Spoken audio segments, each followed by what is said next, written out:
किताब की अहमियत से किसको इनकार है। पाकिस्तान में कुतुबबीनी का शौक तकरीबन खत्म होता जा रहा है। यही वजह है कि अब मुल्क भर में कायम लाइब्रेरियों में क़ारीन की तादाद न होने के बराबर रह गई है। कराची के इलाके गुलशन-ए-इक़बाल में मौजूद ये शख्स किताबों को बेचकर अपना गुजर बसर करता है। किताबों को बेचने के लिए इस शख्स के पास ना तो कोई दुकान है ना ही थैला, बल्कि ये शख्स अपने रिक्शे पर ही रखकर किताबों को बेचने पर मजबूर है। किताब की फरोख्त करने वाले इस शख्स का कहना है कि मेरे पास ना तो कोई मुनासिब जगह है ना ही दुकान कि इस जगह पर किताबें लगाकर अपना गुजर बसर कर सकूं। वज़ीर-ए-आज़म इमरान खान से अपील है कि कोई मुनासिब जगह फराहम की जाए ताकि रोजगार को कायम रखते हुए अपना गुजारा कर सकूं। लॉकडाउन की वजह से परेशान किया हुआ है, 4-5 महीने से पहले ही हटे हुए हैं, यहाँ पर स्टॉल लगने नहीं दे रहे हैं। इसके अलावा मुश्किलात हो रही है, क्या करें। अभी लगाए 1 हफ्ता हुआ लगाए हुए, घर पे कब तक बैठेंगे। इसके सब हर तरह की बुक्स मिल जाती हैं, कोर्स की हैं, नावल हैं, हिस्ट्री की हैं, मोटिवेशनल बुक्स हैं, बच्चों की स्टोरी बुक्स हैं, कोर्स की हैं।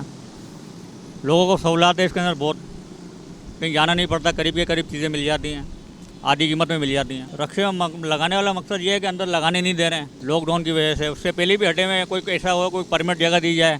हुकूमत से अपील है, इमरान खान से, शेख रशीद से, कि कुछ हमारे को कुछ सपोर्ट करें।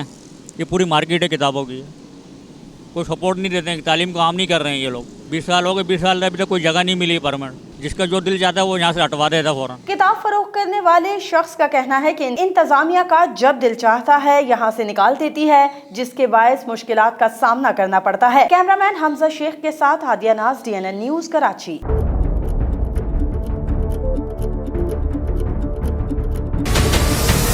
हमारे चैनल को सब्सक्राइब करें और बेल आइकन पर क्लिक करें।